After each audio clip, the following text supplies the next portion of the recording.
ನಮಸ್ತೆ ಮಕ್ಕಳ, welcome back to my channel.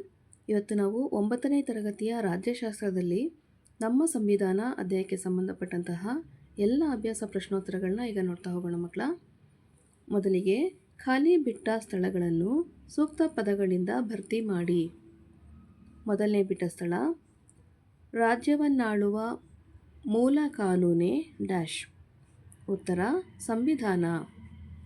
ಎರಡನೇ ಬಿಟ್ಟ ಸ್ಥಳ, ಸಂವಿಧಾನ ರಚನಾ ಸಭೆಯ ಮೊದಲ ಸಭೆ ಡ್ಯಾಶ್ ರಂದು ನಡೆಯಿತು.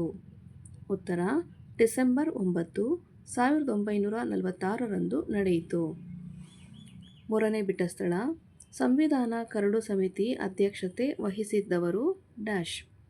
ಉತ್ತರ ಡಾಕ್ಟರ್ BR ಅಂಬೇಡ್ಕರ್ ಅವರು.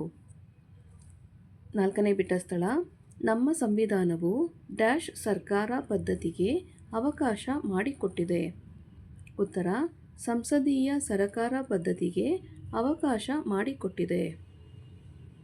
ಐದನೇ ಬಿಟ್ಟ ಸ್ಥಳ, ನಮ್ಮ ಸಂವಿಧಾನವು ಪ್ರಜೆಗಳಿಗೆ ಡ್ಯಾಶ್ ಪೌರತ್ವಕ್ಕೆ ಅವಕಾಶ ಮಾಡಿಕೊಟ್ಟಿದೆ. ಉತ್ತರ ಏಕ ಪೌರತ್ವಕ್ಕೆ ಅವಕಾಶ ಮಾಡಿಕೊಟ್ಟಿದೆ. ಆರನೇ ಬಿಟ್ಟ ಸ್ಥಳ, ಸಂವಿಧಾನಾತ್ಮಕ ಪರಿಹಾರಗಳ ಹಕ್ಕನ್ನು ಡ್ಯಾಶ್ನೇ ವಿಧಿಯಲ್ಲಿ ಅಳವಡಿಸಲಾಗಿದೆ. ಉತ್ತರ 32ನೇ ವಿಧಿಯಲ್ಲಿ ಅಳವಡಿಸಲಾಗಿದೆ. ಏಳನೇ ಬಿಟ್ಟ ಸ್ಥಳ, ರಾಜ್ಯ ನೀತಿ ನಿರ್ದೇಶಕ ತತ್ವಗಳನ್ನು ಡ್ಯಾಶ್ ಸಂವಿಧಾನದಿಂದ ಪಡೆಯಲಾಗಿದೆ. ಉತ್ತರ ಐರಿಷ್ ಸಂವಿಧಾನದಿಂದ ಪಡೆಯಲಾಗಿದೆ. ನೆಕ್ಸ್ಟ್ ಹೆಡಿಂಗ್ ನೋಡಿ ಮಕ್ಕಳ. ಈ ಕೆಳಗಿನ ಪ್ರಶ್ನೆಗಳಿಗೆ ಗುಂಪುಗಳಲ್ಲಿ ಚರ್ಚಿಸಿ ಉತ್ತರ ಬರೆಯಿರಿ. ಪ್ರಶ್ನೆ 8, ಸಂವಿಧಾನ ರಚನಾ ಸಭೆಯ ಅಧ್ಯಕ್ಷರು ಯಾರು? ಉತ್ತರ ಸಂವಿಧಾನ ರಚನಾ ಸಭೆಯ ಅಧ್ಯಕ್ಷರು ಡಾಕ್ಟರ್ ಬಾಬು ರಾಜೇಂದ್ರ ಪ್ರಸಾದ್ ರವರು. ನೆಕ್ಸ್ಟು ಪ್ರಶ್ನೆ 9, ಸಂವಿಧಾನ ಜಾರಿಗೆ ಬಂದದ್ದು ಯಾವಾಗ? ಉತ್ತರ ಸಂವಿಧಾನ ಜಾರಿಗೆ ಬಂದದ್ದು ಜನವರಿ 26, 1950. ಪ್ರಶ್ನೆ 10, ಭಾರತ ಸಂವಿಧಾನದ ಪ್ರಸ್ತಾವನೆ ಏನನ್ನು ಒಳಗೊಂಡಿದೆ? ಉತ್ತರ ಭಾರತ ಸಂವಿಧಾನದ ಪ್ರಸ್ತಾವನೆ ಸಂವಿಧಾನದ ರಚನಾಕಾರರ ವಿಚಾರಧಾರೆಗಳನ್ನು ಒಳಗೊಂಡಿದೆ. ಇದು ಸಂವಿಧಾನದ ರೂಪುರೇಷೆ, ಮೌಲ್ಯ, ಸಿದ್ಧಾಂತ ಹಾಗೂ ಉದ್ದೇಶಗಳ ಸಾರಗಳನ್ನು ಒಳಗೊಂಡಿದೆ. ಪ್ರಶ್ನೆ 11, ಜಾತ್ಯತೀತತೆ ಎಂದರೇನು? ಉತ್ತರ ಎಲ್ಲ ಧರ್ಮಗಳನ್ನು ಸಮಾನತೆಯಿಂದ ಕಾಣುವುದನ್ನು ಜಾತ್ಯತೀತತೆ ಎನ್ನುವರು. ಪ್ರಶ್ನೆ 12, ನಮ್ಮ ಸಂವಿಧಾನದ ಪ್ರಮುಖ ಲಕ್ಷಣಗಳನ್ನು ವಿವರಿಸಿ. ಉತ್ತರ ನಮ್ಮ ಭಾರತ ದೇಶದ ಸಂವಿಧಾನದ ಪ್ರಮುಖ ಲಕ್ಷಣಗಳೆಂದರೆ ಲಿಖಿತ ಹಾಗೂ ಬೃಹತ್ ಸಂವಿಧಾನ, ಭಾಗಶಃ ನಮ್ಯ ಹಾಗೂ ಭಾಗಶಃ ಅನಮ್ಯ ಸಂವಿಧಾನ, ಸಂಸದೀಯ ಸರ್ಕಾರ ಪದ್ಧತಿ, ಗಣತಂತ್ರ ವ್ಯವಸ್ಥೆ, ಒಕ್ಕೂಟ ವ್ಯವಸ್ಥೆ, ಮೂಲಭೂತ ಹಕ್ಕುಗಳು, ಮೂಲಭೂತ ಕರ್ತವ್ಯಗಳು, ರಾಜ್ಯ ನೀತಿ ನಿರ್ದೇಶಕ ತತ್ವಗಳು, ಸ್ವತಂತ್ರ ಮತ್ತು ಏಕೀಕೃತ ನ್ಯಾಯಾಂಗ ವ್ಯವಸ್ಥೆ, ಏಕಪೌರತ್ವ, ಸಾರ್ವತ್ರಿಕ ವಯಸ್ಕ ಮತದಾನ ಪದ್ಧತಿ, ದ್ವಿಸದನ ಶಾಸಕಾಂಗ ಹಾಗೂ ಪಕ್ಷ ಪದ್ಧತಿಗಳು. ನೆಕ್ಸ್ಟ್ ನೋಡಿ ಪ್ರಶ್ನೆ 13, ಸಂವಿಧಾನದಲ್ಲಿ ಅಳವಡಿಸಿರುವ ಮೂಲಭೂತ ಹಕ್ಕುಗಳಾವುವು?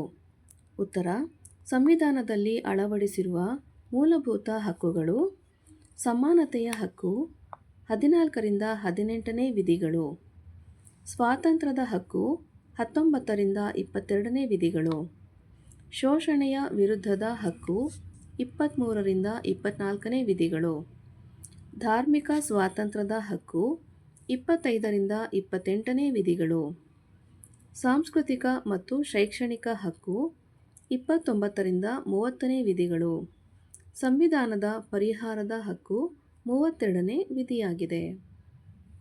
ನೆಕ್ಸ್ಟು ಪ್ರಶ್ನೆ 14, ಮೂಲಭೂತ ಕರ್ತವ್ಯಗಳನ್ನು ಬರೆಯಿರಿ. ಉತ್ತರ ಮೂಲಭೂತ ಕರ್ತವ್ಯಗಳು 51A, ಸಂವಿಧಾನ, ರಾಷ್ಟ್ರಗೀತೆ, ರಾಷ್ಟ್ರಧ್ವಜವನ್ನು ಗೌರವಿಸುವುದು.